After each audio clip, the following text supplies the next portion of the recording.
तो क्या अपने थोड़ा काम। घमंड यदि जरूरी मैं है? अपने काम पे घमंड नहीं कर सकता, मैं अपने काम पे गर्व नहीं कर सकता, तो मैं काम क्यों कर रहा हूँ? जब हम आपके पास्ट के बारे में पढ़ते हैं, सुनते हैं, आपसे चर्चा भी हुई, बेहद ही आम परिवार से और छत्तीसगढ़ से। किसी पे चमकाती भी लपाड़ा भी लगा दिया है, चल नहीं जाएगा तू बाहर। मेरा कैरियर शुरू होता है बैंडेड क्वीन से। पहली कमर्शियल फिल्म है आंखें। नमस्ते लंदन या राजनीति। एक हो गया तारक मेहता का उल्टा चश्मा, दूसरा हो गया ये रिश्ता क्या कहलाता है। अभी मैंने किया वसुधा। एक तारक मेहता का उल्टा चश्मा बहुत ही फेमस, बहुत बड़ा एक एपिक सीरियल है, उसके भी सेट आपने बनाए हैं। जी, कुछ बदलना कि चाहेंगे इस अपनी? लड़की से प्रेम नहीं करना चाहिए, आपने कर दिया, जी। फंस गया। यदि एक्टिंग करने जा रहा है तो पहले एक्टिंग सीख तो ले भाई, और भीड़ का हिस्सा क्यों बनो? ये दिमाग में था आपके? शुरू से, क्योंकि मेरे को मेरा काम आता है, मेरे को मेरी चीजें मालूम। बिना टेक्निकल पढ़ा लिखा आदमी मुंबई जैसे शहर में 100 फिल्में कर लेता है। दर्शकों बहुत नमस्कार। पॉजिटिव वाइब्स विद अर्चना की इस पॉडकास्ट में आज हमारे साथ उपस्थित हैं बेहद ही खास अतिथि जयंत देशमुख सर, जिनका सिर्फ नाम ही काफी है। फेमस आर्ट डायरेक्टर जिन्होंने 101 से ज्यादा फिल्मों के सेट बनाए हैं और 40 से 50 सीरियल्स के सेट बनाए हैं। A very famous art director, we welcome you sir. नमस्कार। पॉजिटिव वाइब्स विद अर्चना में आपका बहुत स्वागत है सर। धन्यवाद। नमस्कार। जी जी Jain sir, it's a pleasure कि आज हमारे पॉडकास्ट में आप हैं हमारे साथ और फिल्मों की बात होने वाली है। और दर्शकों, जैसा कि आप जानते हैं कि बॉलीवुड सबका एक इंटरेस्टिंग टॉपिक है सर। पर्दे पे हमको दिखते हैं hero heroines and all that, but in सब के पीछे के हीरो होते हैं, बड़े बड़े सेट्स आप बनाते हैं जी। तो एक ब्रीफ में अगर आप बताना चाहें कि कौन कौन सी फिल्में हैं जिनके सेट्स आपने बनाए हमारे दर्शकों के लिए। मेरा कैरियर शुरू होता है बैंडेड क्वीन से। बैंडेड क्वीन में मैं प्रॉप मास्टर था। उसके बाद लौटा, मुंबई आया मैं धौलपुर से वो फिल्म करने के बाद। तो मेरी पहली कमर्शियल फिल्म है आंखें, जिसमें अंधे लोग बैंक रॉबरी करते हैं। वो प्ले पे बेस है। विपुल शाह की वो फिल्म है पहली, मेरी कमर्शियल फिल्म है पहली आंखें। और जो हमारा काम है, जो बैंक आप उसमें देखते हैं या घर देखते हैं अंधों का, वो सब रिक्रिएट किया गया, वो बनाया गया है सिनेमा की शूटिंग के लिए। तो एक तरह से जो बैकग्राउंड है, जैसे आप ये कहें कि अर्चना के पीछे ये सोफा है, ये कुशन्स हैं जी और सारी चीजें हैं, ये जो बैकग्राउंड होता है किसी भी कहानी को कहने के लिए, जी वो हमारा काम होता है। जी। और वो सिनेमा की तरह से बनता है। यदि ये दीवार है तो सिनेमा में ये कपड़े और पेपर की बनती है, दिखती ऐसी है। सर, आपने बहुत ही फेमस मूवी नमस्ते लंदन या राजनीति, ये सब के भी सेट्स बनाए हैं, तो कैसे वो सब आप सोच पाते हैं? क्योंकि दर्शकों, जैसा कि आपको पता है कि कहानी से ज्यादा अगर अट्रैक्टिव वो सेट्स होते हैं, सेट्स पे बहुत नजर जाती है, और सेट आप कहाँ बैठे हैं, कहाँ पे वो शूट हो रहा है, ये बातें बहुत ही मतलब ये लोगों को अट्रैक्ट करती हैं। कैसे सोच पाते हैं जैन सर? बेसिकली कहानी जो है वही गीता है जी। फिल्मों की। तो जो कंटेंट है वो इस सब चीज को डिक्टेट करता है, वो लाइटिंग को, वो सेट को, वो डांस को, फाइटिंग को। तो बेस तो कहानी है। जी। हम जब सुनते हैं तो हमारे साथ प्रोड्यूसर होते हैं, राइटर होता है, डायरेक्टर होता है, प्रोडक्शन डिजाइनर होते हैं, डांस मास्टर होता है, फाइट मास्टर होता है, प्रोडक्शन वाला होता है। हम एक फिल्म की कहानी सुनते हैं। कहानी के बाद डायरेक्टर अपना पॉइंट ऑफ व्यू रखता है कि ये कहानी इस जगह पे बेस कर रहा हूँ मैं, या मैं उस जगह पे बेस कर रहा हूँ। फिर मेरा जो काम है प्रोडक्शन डिजाइन का, मेरे को ये कहना कि ये कहानी के लिए अपन ये जगह फिट है, भोपाल फिट है, रायपुर फिट है, या शामपुर फिट है, या कांकेर फिट है। सर, जैसे आपका एक माफी चाहती हूँ, बीच में आपको रोक रही हूँ, तारक मेहता का उल्टा चश्मा बहुत ही फेमस, बहुत बड़ा एक एपिक सीरियल है, उसके भी सेट आपने बनाए हैं। जी। तो जो आप एक टेक्निकल भाषा में हमारे दर्शकों को बता रहे हैं, मैं चाह रही हूँ जैसे तारक मेहता का सेट है, वो कैसे आपने बनाया और क्या चेंजेस होने वाले कहानी में, उस बारे में बताइए, ताकि लोग उसको इमेजिन कर सके कि आपका काम ऐसे ऐसे शुरू हुआ और जो हम पर्दे पे देख रहे हैं वो आपने हमें दिखाया, वो आपने बनाया है। जी भाई, तारक मेहता एक तो कॉमेडी सीरियल है ना, हंसने खेलने वाला, हंसने वाला सीरियल है, और बहुत फेमस है सर। हाँ फेमस है, अभी 17 साल हो गए उसको। जी जी। मेरे 2 शो हैं जिनको 17 साल हो गए। एक हो गया तारक मेहता का उल्टा चश्मा, दूसरा हो गया ये रिश्ता क्या कहलाता है। ये ये इसके दोनों, सेट भी हाँ, आपने? ये दोनों शो के सेट मैंने बनाए। इनको दोनों को 16 और 17 साल हो गए जो अभी चल रहे हैं। Lovely sir. बेसिकली क्या है कि दोनों शो का नेचर अलग है, दोनों शो की जमीन अलग है।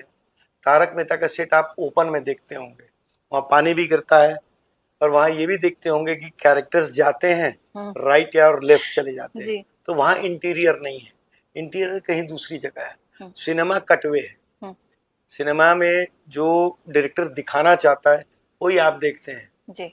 आप अपने मन से नहीं देख सकते। डायरेक्टर जो दिखाता है वही देखते हैं, और फिर उसके लिए कुछ चीटिंग करते हैं, कुछ कटवे करते हैं। तो तारक मेहता का सेट जो है वो फिल्म सिटी है, मुंबई है, सरकारी है, उसमें जमीन किराए पे मिलती है, उसमें हम बनाते हैं।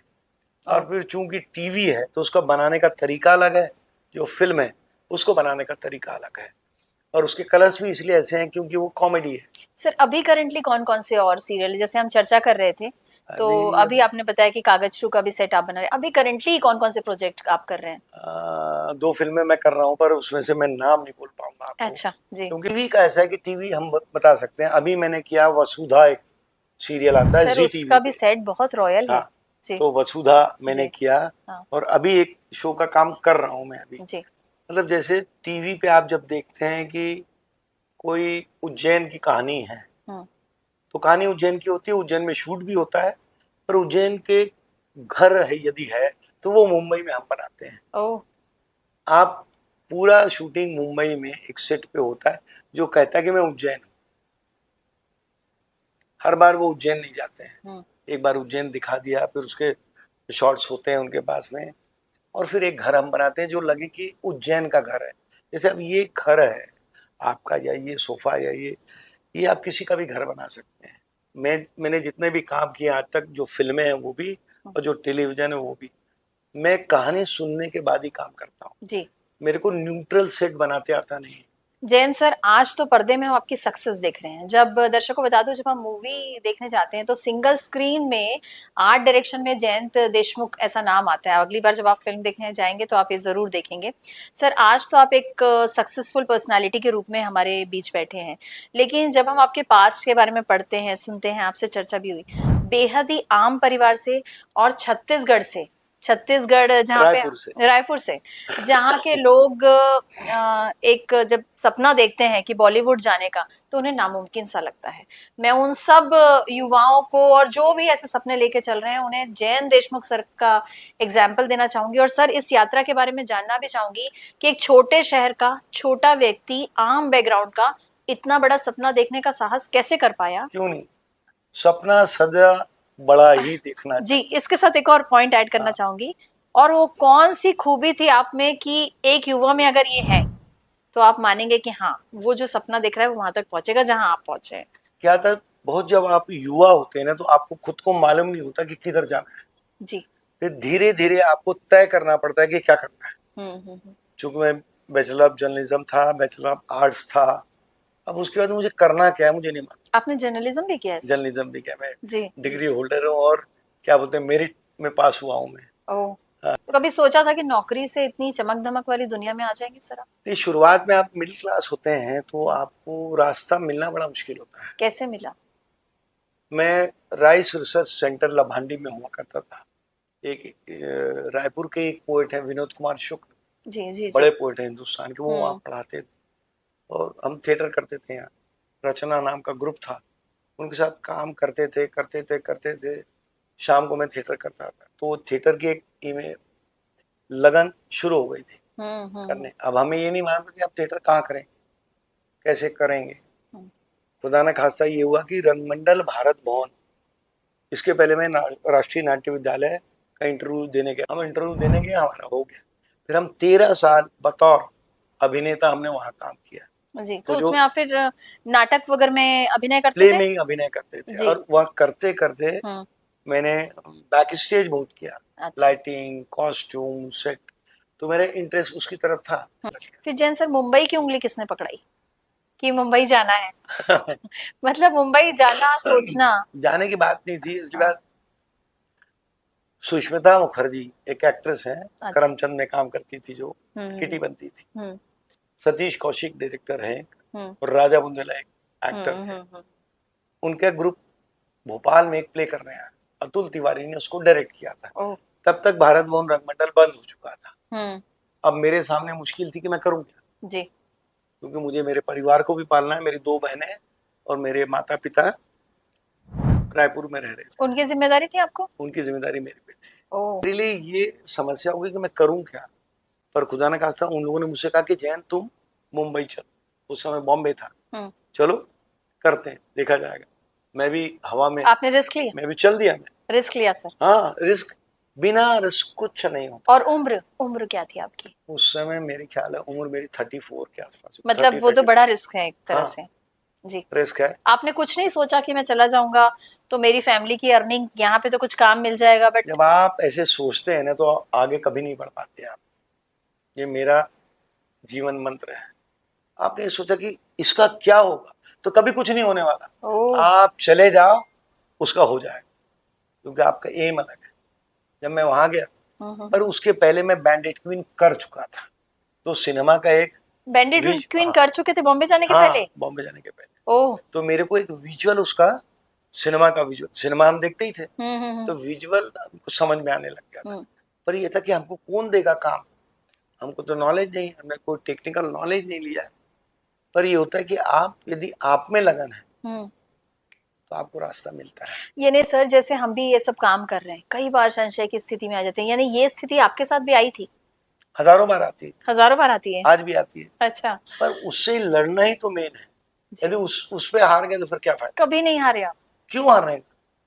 तो एनर्जी कहाँ से लाते थे सर वैसे, कौन आपको बढ़ाता उस था? हार की एनर्जी से ही एनर्जी आती है। जी। अच्छा ऐसा किया तूने, मेरे हाँ, को हरा दिया, चल अभी मैं करता हूँ। नहीं बोलता ठीक नहीं है, अभी करता हूँ ना ठीक इसको। जी तो उसको एनर्जी में पॉजिटिव आप तब्दील कर दीजिए, हो गया। जी। मुझे ऐसा लगता है कि डिप्रेशन, सैडनेस, ये कहीं होना ही नहीं चाहिए जीवन में। होता है, आता है, किसी पर मोमेंट तो आया उसी होगा से जैन सर, निकलना ही तो मनुष्य का जीवन है। कोई ऐसा साथी था उस टाइम जिसने आपको थोड़ा सा हाथ पकड़ा कि नहीं? कभी तो आया होगा कि कोई ऐसा था नहीं। अच्छा। मैं कुछ लोगों में था जो मैं मुंबई चला गया। अब मेरा एक दोस्त था वहां पे, उसका नाम है वीरेंद्र सक्सेना, वो एक्टर है, अच्छा एक्टर है। ओके। और सुष्मिता जी का घर था, हम्म तो हम रहते उनके आते वो दोनों। जो किटी बनी हुई है हाँ, उनकी, हाँ। हम दोनों वहां रहते थे। अच्छा। तो हम रहते थे, तो मेरा वो जो पोर्शन था हम्म स्ट्रगल की, खाने का, रहने का, हाँ यही मैं आने वो वाली थी। वो मेरे, मैं मुक्त हो गया था उससे। अच्छा, उससे मुक्त हो मेरे गए। को काम चाहिए, पर मेरे लिए ये था कि मैं आगे इस शहर में आगे कैसे बढ़ूं, क्योंकि मेरे दिमाग में कि मैं भीड़ का हिस्सा नहीं हूँ। आप भीड़ मैं से, भीड़ का हिस्सा बनने नहीं आया, और भीड़ का हिस्सा क्यों बनूं मैं, ये दिमाग में था आपके? शुरू से, क्योंकि मेरे को मेरा काम आता है, मेरे को मेरी चीजें मालूम है। मैं भीड़ का हिस्सा क्यों बनूंगा भाई। तो मैं दर्शकों पिछले कुछ समय से सर से एक चर्चा के दौरान जब हमारी बातचीत चल रही है सर, सर दिखने पे एकदम बिल्कुल डाउन टू अर्थ, उनकी बातें भी वैसी हैं, लेकिन जब उनके काम का बात आता है तो सर आपके में ना एक एटीट्यूड है, वो नेगेटिव एटीट्यूड की बात मैं नहीं कर रही हूँ। जैसे यू नो योर वर्क, आप वो प्रेशर अपने पहनावे से या आपके ओहदे से आप नहीं ला रहे। आप जब बोल रहे हैं तो आई कैन फील कि यू नो योर वर्क। तो मुझे लगता है सब में शायद यही चीज आपको भीड़ से अलग बनाई भी। भाई मैं भी कह रहा हूँ कि यदि आप इसको घमंड भी कहें तो मैं घमंडी हूँ, आप इसको गर्व कहें तो मैं गर्व करता तो हूँ क्या अपने काम। थोड़ा घमंड यदि जरूरी मैं है? अपने काम पे घमंड नहीं कर सकता, मैं अपने काम पे गर्व नहीं कर सकता, तो मैं काम क्यों कर रहा हूँ। बहुत खूबसूरत लाइन है सर सिंपल ये। लाइन। जी जी। अजी आप मेरे को कहें कि आप घमंडी हैं, भैया 101 पिक्चर मैं करके दिखाओ, एक पिक्चर करके दिखाओ ना। मैं तो 101 कर चुका हूँ भाई, करने के बाद बात कर रहा हूँ। सर मैं अभी मेरे को आप कई बोल लोग रहे कहते हैं हैं जी। यार तू जैन, एक पिक्चर तो करके दिखा तू, एक पिक्चर। आपने इतना बड़ा पिक्चर का सेट बनाया, मतलब उसके लिए कितना दिमाग लगा होगा आपको? तो हम जो फिल्में करते हैं वो कंटेंट ओरिएंटेड होती है, वो चाहे कमर्शियल हो, वो चाहे तेरे नाम हो, चाहे आंखें हो, तेरे चाहे तेरे कागज, नाम भी हाँ, अपने। कागज हो, ओके। वो कंटेंट ओरिएंटेड फिल्म है। हम्म तो उसी हिसाब से उसका तो आर्किटेक्चर का गणित है, वो सिनेमा में पूरा लागू होता है। तो आपको तो कोई विधिवत डिग्री नहीं है, फिर कैसे मैनेज क्या करते हैं? जरूरत है भाई, एक सीखना भी होता है। हिंदुस्तान में मैं 2-3 बड़े नाम आपने लूंगा। सीख सीख के ही काम सीखा है? बिल्कुल। अशोक मेहता बहुत बड़े डीओपी हैं हिंदुस्तान के, अब तो जिंदा नहीं है, हम्म बड़ी बड़ी फिल्में की। वो ट्रैक ढकेलते थे। ट्रैक मतलब एक ऐसा रेल का पटरी जैसा होता है, उसको एक पटिया रहता है, मैं हाथ पकड़ने का, उसमें कैमरा होता है, उसको ढकेलते थे। वो हिंदुस्तान का बड़ा डीओपी बन गया। एक असीम बजाज जो बैंडेड क्वीन में लाइटमैन था, लाइटमैन का मतलब होता है ये लाइट उठाओ यहाँ रख दो, वो असीम बजाज आज हिंदुस्तान के बड़े डीओपी में से एक है। अजय देवगन का डीओपी है वो बैठे रहता है, 7 कैमरे लगे रहते हैं, वो ऑर्डर देता है। जैसे हम प्रोडक्शन डिजाइनर, हम पूरी फिल्म को देख लेते हैं पहले ही बिना बने। इमेजिनेशन। हाँ भाई, ड्राइंग है, बहुत सारी चीजें हैं, सेट बन रहा है, तो हम उसके पहले ही जान जाते हैं कि फिल्म में फाइनली दिखेगा कैसे। सर तो जैसे हम प्रोडक्शन डिजाइनर जी सर, जैसे बैंडेड क्वीन की आप बात कर रहे थे कि जी बैंडेड क्वीन का आपने सेट डाला है, जी तो वो तो मतलब एक वो ऐसी स्टोरी है जिसमें बहुत रेप हुए हैं, और ये तो उसको कैसे, उसके सेट को आपने कैसे इमेजिन किया, और क्या उसमें कोई चैलेंजेस आए उसको बनाने देखिए, में, वो कैसे डील कहानी किया? है यूपी की, जी। शूट हुई है राजस्थान में। हम्म। यही सिनेमा इसीलिए बड़ा है, रिवाइंस में शूट हुई है, जहाँ जीप नहीं जाती, घोड़े नहीं जाते, फिल्मों में दिखाते हैं वो एक अलग बात है, पर जीप नहीं जाती, गिट्टियां बुरा है, चक्के घूम जाते हैं, घोड़ा जा ही नहीं सकता, पैदल ही जाना पड़ता है। फिर वो रॉ है, क्योंकि एक ऐसी औरत के साथ जिस तरह की चीजें हुई और उसने उसका बदला लेने के लिए कुछ किया, जैसे वो कुआं था। ये सब तो आपने डिजाइन किया है? ये कहानी में है, अच्छा। एग्जिस्ट करता है, हमको ढूंढना है कि ये कहाँ मिलेगा। अच्छा। वो लोकेशन हमको ढूंढना है कि वो कहाँ होगा। यदि लोकेशन नहीं है हमारे पास तो हम उसको रिक्रिएट करेंगे, बनाएंगे उसको यानी कहानी के जब ये हिसाब से। कहानी आई तो आपने सोचा कि ये कुआं होगा, ये गिट्टी होनी चाहिए, ये सब आपने इमेजिन किया? ये मैंने अकेले नहीं किया, आपकी टीम ने? हाँ। मेरी टीम के साथ डायरेक्टर ने। ओके। सबसे पहले डायरेक्टर का विजन है, अच्छा। कहानी है और डायरेक्टर का विजन है, उसके बाद हम लोग आते हैं कि डायरेक्टर के विजन को हम विजुलाइज करके बनाते हैं, डीओपी उसको फोटोग्राफ करता है। तो अल्टीमेटली विजन है डायरेक्टर का, हम जो 2 3 4 लोग हैं उस विजन को बना के स्क्रीन पे दिखा देते हैं जैन आपको। सर, बॉम्बे में बहुत सारे ऐसे भी लोग हैं जो जाते हैं, वैसे तो कहते हैं कि बॉम्बे कभी किसी को निराश नहीं करता, लेकिन लोग जाते हैं, असफल भी होते हैं। क्या आपने कभी सोचा था कि एक के बाद एक इतनी बड़ी बड़ी पिक्चर आपको मिलेगी, इतने बड़े बड़े, जिन हम सीरियल्स की भी बात करें, बहुत बड़े स्तर के सीरियल्स हैं, क्या आपने कभी सोचा था? और अगर नहीं भी सोचा था, ये मिल गए आपको, तो जो एक स्ट्रगलर वहां पे जा रहा है, तो वो कैसे, उसको कैसे ये सारी चीजें मिलेंगी? यदि एक्टिंग करने जा रहा है तो पहले एक्टिंग सीख तो ले भाई, तू उतनी तैयारी तो कर लेना कि वहां जाके खड़ा हो सके। यदि प्रोडक्शन डिजाइन करने जा रहा है या कैमरा करने जा रहा है, जो भी काम करने जा रहा है, उसका कुछ बेसिक तो सीख लो। मतलब ट्रेन चली तो बैठ गए, टिकट ले गए, उतर गए, वहां ऐसा थोड़ी नहीं होगा। आपकी बेसिक तैयारी क्या है, किस काम की। उस उम्र में आपको पता था कि आपको क्या करना है और 101 कैसे करना है? 101%। अच्छा। क्यों नहीं, मैं थिएटर करता था, थिएटर में सेट लगाता था, लाइटिंग करता था, कॉस्ट्यूम करता, तो वो सारी चीजें करता था। भाई सिनेमा करने के बाद फिर आपके कान आंख सब खुलेंगे नहीं। आपको सीखना है तो कोई जरूरी थोड़ी नहीं होता कि आईआईटी पढ़ो, आप देख के सीख सकते हैं, यदि आप में ऑब्जर्वेशन क्षमता जो है वो करेक्ट है। यानी आप मानते हैं सक्सेस का कोई शॉर्टकट नहीं होता? किसी चीज का कोई शॉर्टकट नहीं। यदि मेरे को यहाँ आना है तो मेरे को सीढ़ी चढ़नी पड़ेगी। आप बॉलीवुड इंडस्ट्री से हैं, क्या वहाँ नेपोटिज्म चलता है, आप हर मानते जगह हैं? होता है। कितना सही मानते हैं आप इसे? ये सही भी है, गलत भी है। सही उस आदमी के लिए होता है जो सही आदमी को प्रमोट करे, तो गलत आदमी को प्रमोट करेगा तो फिर वो गलत है। नेपोटिज्म हर फील्ड में, आप बॉलीवुड कोई शब्द नहीं है तो आप उस पर इल्जाम मत लगाइए। सर, आप थिएटर, नाटक और ये सारी चीजों के लिए भी काम कर रहे हैं। हम अगर कमर्शियल सिनेमा की बात करें और थिएटर की बात करें या रंगमंच की बात करें, कितना फर्क देखते हैं आप, और कौन सा बेहतर है? दोनों बेहतर है, क्योंकि आपने दोनों किया है इसलिए। दोनों बेहतर है। मैं किसी को भी कमतर नहीं आंकता जी। कि मैं पैदाइश हूँ थिएटर की, और हजारों बड़े एक्टर हैं जो थिएटर की पैदाइश है। पंकज त्रिपाठी, रघुवीर यादव, बहुत सारे नाम ले लीजिए आप, वो इरफान, हिमांशु धूलिया, बहुत सारे लोग जो थिएटर से सिनेमा में गए। तो मैं दोनों को कमतर नहीं आंकता, दोनों अपनी जगह पे बिल्कुल करेक्ट है। वो कमर्शियल है, थिएटर भी कमर्शियल तो सर क्या कारण आप मानते हैं कि कमर्शियल सिनेमा से उठ के पंचायत जैसी जो सीरीज है इतनी हिट हो गई कि एक 8 साल का बच्चा भी उसको देखता है, एक 80 साल का बुजुर्ग भी देखता है? I am talking about content, कहानी की बात कर रही हूँ। कंटेंट की बात अलग है कि कंटेंट आप ये रिश्ता कहलाता है का कंटेंट है कि पंचायत का।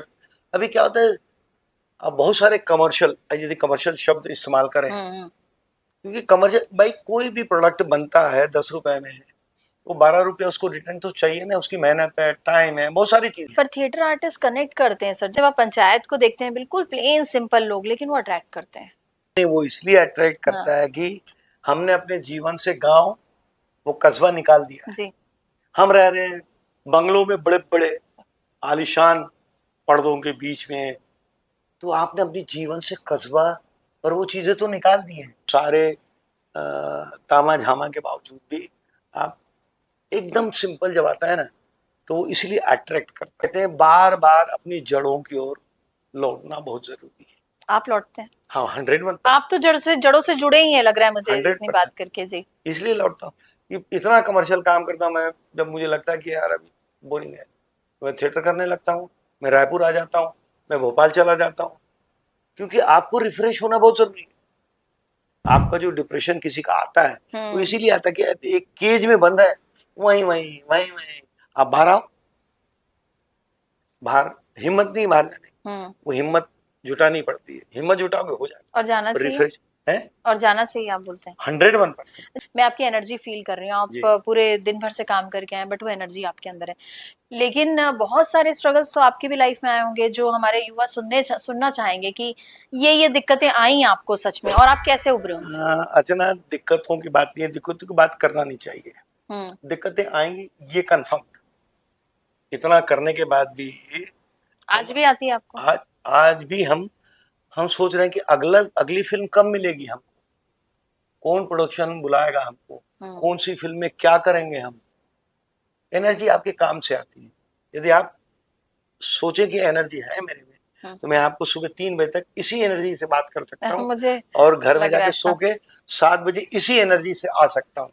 एनर्जी कहीं बाहर से नहीं आती, आपके अंदर से आती। फिर दूसरा आपका सराउंडिंग, आपके आसपास आपका इन्वायरमेंट, वो एनर्जी देता है। यानी आप ये कह रहे हैं कि संघर्ष आएंगे, ये कंफर्म है, 100। और संघर्षों की बात हमें नहीं करनी चाहिए, करनी चाहिए।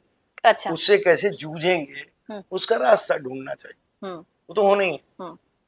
आप जब बात कर रहे हैं ना, तो मुझे ऐसा लग रहा है कि किसी को आगे बढ़ने के लिए हिम्मत की बहुत जरूरत होती है। हिम्मत होनी चाहिए। किसी को क्रेडिट देना चाहेंगे अपनी हिम्मत का? जैसे कोई बोलता है कि मुझे मेरे पापा से हिम्मत आई, या मम्मी से आई, या हस्बैंड से आई, या वाइफ से। परिस्थितियां, वाओ सर। परिस्थिति ने आपको सिखा दिया लड़ना, एंजॉय करना, और वो लोग परिस्थिति वश ही मिले ना मेरे को। तो मैंने, इसलिए मैं कहता हूँ परिस्थिति, जिंदगी का एक्सपीरियंस जो है ना, जिंदगी का एक्सपीरियंस आप बता रहे हैं, कोई फिल्मी बात नहीं है सर। जिंदगी में जैसे आपने इतनी बड़ी लाइफ देखी है, तो कोई ऐसा पार्ट जो आप सोचते हैं कि नहीं, ये नहीं करना चाहिए, या ये नहीं होना चाहिए? जिंदगी में बहुत बार ऐसी जगह आती है कुछ बदलना चाहेंगे इस अपनी? लड़की से प्रेम नहीं करना चाहिए, आपने कर लिया जी, फंस गया, पर कर लिया। सर तो आपने प्रेम की बात कही, ये बहुत ही पर्सनल क्वेश्चन है, अगर आप बताना चाहें तो। पर मैंने प्रेम नहीं किया। नहीं किया, वही मैं इसी प्रश्न पे आ रही थी। मैं इसलिए ये बात कह रहा हूँ कि बहुत सारे ऐसे वाकये जिंदगी में आते हैं, कोई जरूरी नहीं होता कि आप स्त्री से प्रेम करें तो वही प्रेम होता है। आपका दोस्त भी बहुत प्रेमी हो सकता है। आप एक क्वालिटी ऐसी कौन सी मानते हैं सक्सेस के लिए जो बिल्कुल होनी चाहिए, और अगर वो है तो निश्चित है आपकी सफलता? एकदम एक वर्ड में। तो ऐसा लगता है कि आपको प्रश्न पता है और आप बिल्कुल इंस्टेंट। हिम्मत नहीं करेंगे तो करेंगे कैसे भाई? जी जी हाँ। एक कविता है केदारनाथ सिंह की, मेरे ख्याल है कि आज तो कुछ भी नहीं हूँ फिर उगूंगा मैं, आज तो कुछ भी नहीं हूँ फिर उगूंगा मैं। तो सिंपल है, ये 2 लाइन में पूरा जीवन है। कुछ नहीं हूं मैं, पर मैं उगूंगा जो है ना, ये आपको एनर्जी देता है, और फिर उगने के नए रास्ते खोजने की। तो जीवन सब ऐसा अपने आप मिल जाता है, ढूंढना पड़ता है। सर क्या आप डेस्टिनी को मानते हैं? किस्मत भी तो कोई चीज है, किस्मत। देखिए सिनेमा में कहते हैं हम लोग, बहुत सारे लोग कहते हैं कि लक एक चीज है, हम्म। पर आपका परिश्रम तो है, परिश्रम और लक मिल जाता है तो सोने में सुहागा हो। पर लक नहीं है तो लक बनाओ, लकीर नहीं है तो लकीर खींचो मत। हम्म। सेंसिबिलिटी ऐसी लाओ कि बदल जाए अपने आप। सब बदलता है, मैं गवाह हूं इस बात का। बिना पढ़ा लिखा आदमी, बिना टेक्निकल पढ़ा लिखा आदमी मुंबई जैसे शहर में 100 फिल्में कर लेता है, नाम कर लेता है, मकान बना लेता है, गाड़ी खरीद लेता है, बिटिया को लंदन पढ़ने भेज देता है, अकेला आदमी, कमाने वाला अकेला। जब मैं कर सकता हूं तो कोई आदमी क्यों नहीं कर सकता? जो पढ़ा लिखा वो तो और ज्यादा कर सकता है। हम्म। सिर्फ आपको आपका काम, गोल क्या करना है ये मालूम होना चाहिए। हम लोग बड़े दिग्भ्रमित, ये कर लें क्या, अरे ठीक नहीं हो रहा, ये कर लें क्या ना, क्यों, ये नहीं हुआ ना अभी, कोई बात, अब यही करना है मेरे, मैं दूसरा कुछ नहीं कर, तो फिर उसमें सिद्धहस्त होता है ना। फोकस करना बहुत फोकस जरूरी करना, बिना फोकस के कैसे होगा? सर, क्योंकि आप बहुत बड़ी टीम के साथ काम करते हैं। जी मैं ये भी एक सवाल है मेरा कि टीम मैनेजमेंट कितना महत्वपूर्ण है और कैसे टीम को मैनेज करते हैं? देखिए, जैसे एक परिवार में एक माँ जो है या एक पिता है, हम्म। उसका पूरे परिवार में यदि 10 लोग हैं तो सबके साथ अलग अलग नेचर है। जी। वो कैसे मैनेज करती पूरे घर को, कोई तो हम्म। मैनेजमेंट है, और क्या है। अच्छा। किसी पे चमकाती भी, लपाड़ा भी लगा दे, चल नहीं जाएगा तू बाहर, तो उसको वैसे ही ट्रीट करती है जैसे उसको चाहिए। हम्म। तो परिवार से ही वो मैनेजमेंट आता है। जी। यदि आप परिवार समझ गए तो मैनेजमेंट समझ गए। यदि वो परिवार का मैनेजमेंट आप नहीं समझ सकते तो आप दुनिया में कितनी बड़ी कंपनी में चले जाएंगे, मैनेजमेंट कर ही नहीं पाएंगे, आप हर जगह फेल हो जाएंगे। जी। क्योंकि सर, जब से आपसे बात कर रही हूँ ऐसा लगता है कि पूरे एक स्कूल, एक यूनिवर्सिटी से बात कर रही हूँ मैं। और इतने बड़े स्तर का व्यक्ति इस तरह से पूरी जमीनी स्तर पे बात कर रहे हैं। आपके एक एक जो भी जवाब थे बिल्कुल जमीन से जुड़े हुए, टू द पॉइंट थे। ऐसा लग रहा है कि क्योंकि समय की एक सीमा है लेकिन बातें अनवरत चल रही है। जाते जाते हमारे पॉडकास्ट में युवाओं को क्या संदेश देना चाहेंगे? आपका संदेश हमारे दर्शकों के लिए। दोस्तों, जमीन मत छोड़िए, सत्संग मत छोड़िए, आस पड़ोस मत छोड़िए, क्योंकि हमारा आस पड़ोस ही खत्म हो गया, हमारा सत्संग खत्म हो गया, हम्म। हमारी भावनाएं खत्म हो गई, हमारा देश, हमारी जमीन, हमारा कस्बा, हमारा गांव, सब खत्म हो गया। सारे बड़े शहरों ने लूट लिया, आपके की संवेदना को मार दिया। उसको जिंदा कर लीजिए और तय कर लीजिए कि करना इस जिंदगी में क्या है, आपको जाना कहाँ। यदि मालूम है, भले रास्ता दूर हो सकता है, लंबा हो सकता है, पर उसी पे चलिए। और ये जितनी बातें मैंने पहले की हैं, जी। अपने मन में, अपने दिमाग में, अपने शरीर में मानवता और मनुष्य, इसको कभी मरने मत दीजिए। तभी कलाएं बसती हैं, रचती हैं, नहीं तो नहीं हो सकता। यदि अच्छा मनुष्य नहीं है तो कलाएं नहीं हो सकती, ये कन्फर्म्ड। ये मेरा अपना कम से कम 50 साल का एक्सपीरियंस है। तो भाइयों, जो करना है, सिनेमा करना है सिनेमा कीजिए, थिएटर करना है थिएटर कीजिए, डेयरी खोलना है डेयरी खोलिए, पंचर की दुकान खोलना है वो खोल, पर पूरी ईमानदारी से कीजिए। पान ठेला खोलना है वो कीजिए पूरे, और मनुष्य को जिंदा रखिए। अपने नाते, रिश्ते, रिवाज, संस्कृति, इसको जिंदा नहीं रखेंगे तो आप मर गए। संस्कृति कभी नहीं मरती है, व्यक्ति मरता है, और व्यक्ति जिंदा रहता है अपने पास पड़ोस और संस्कृति से। उसको जिंदा रखिए, तभी आप जिंदा रहें। धन्यवाद। आप हमारे पॉडकास्ट पे आए और इतनी अच्छी बातें और इतनी अच्छी चर्चा रही, उसके लिए थैंक यू सो मच। बहुत बहुत धन्यवाद सर। नमस्कार। जी। ये मेरा सौभाग्य है कि आपने मुझे बुलाया। मेरा भी सौभाग्य sir. Pleasure is all mine. Thank you so much sir. जी। दर्शकों, देखा आपने, हमारे साथ थे आज इस पॉडकास्ट में जयंत देशमुख सर, जो कि अपने आप में पूरी यूनिवर्सिटी हैं। बॉलीवुड से लेके, सिनेमा से लेके, थिएटर से लेके, नाटक से लेके, इनकी स्ट्रगल स्टोरी हमने सुनी। अगर आपके भी अंदर वो जुनून है और आप सोच रहे हैं कि कैसे आप अपने मुकाम तक पहुंचेंगे, तो हमारे पॉडकास्ट से जुड़े रहिए। ऐसे ही मेहनती और ऐसे ही मोटिवेशनल स्टोरी को हम हर हफ्ते आपके लिए लेकर आते हैं। आने वाले अंकों में ऐसे ही लोगों से हम आपको मिलवाएंगे जो आपको मोटिवेट करेंगे। तब तक दीजिए हमें इजाजत। नमस्कार।